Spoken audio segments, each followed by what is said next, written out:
Monsieur le Premier ministre, Mesdames et Messieurs les ministres, chers collègues, Mesdames et Messieurs, Monsieur le Premier ministre, ma question s'adresse de l'emploi et de l'éducation, de la formation professionnelle. Les bidonvilles de la périphérie de la ville de la capitale grossissent à vue d'œil à cause de l'exode provoqué par les populations générales en quête d'emploi et d'un avenir meilleur. En effet, tous les emplois sont concentrés les zones proches de la capitale et les débouchés dans les régions d'intérêt sont quasi inexistants. Les discours du Premier ministre sur la politique générale du gouvernement a mentionné le doublement d'emplois dans certaines zones en 2014. Ma question est de savoir, Monsieur le Premier ministre, s'il y a des perspectives d'emploi pour les citoyens de l'arrière-pays afin d'empêcher l'immigration économique vers la capitale. Sur le même registre, les jeunes ici des régions de l'intérieur souffrent beaucoup plus de chômage. Ils manquent de formation professionnelle alors que les besoins immédiats en main-d'œuvre qualifiée sont importants.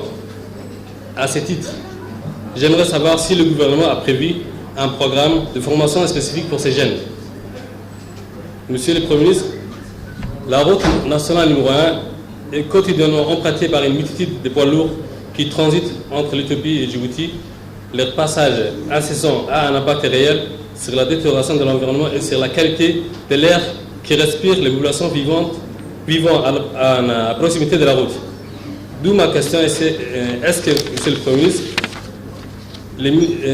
on a réalisé des études ou entrepris des actions afin d'évaluer la dangerosité de cette situation à la fois pour l'environnement que pour la santé de nos populations?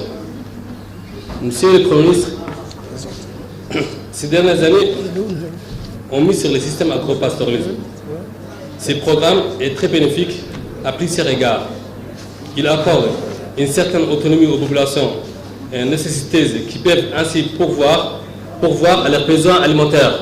Souvent, cette activité est également génératrice de revenus, puisqu'elle revendique sur le marché local le surplus de la récolte, puisqu'elle revend sur les marchés locaux le surplus de la récolte.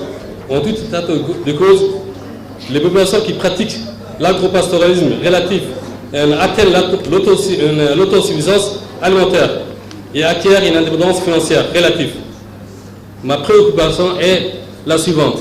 Existe-t-il une alternative pour développer l'agriculture à grande échelle à Djibouti alors que nos ressources en eau sont faibles? Merci.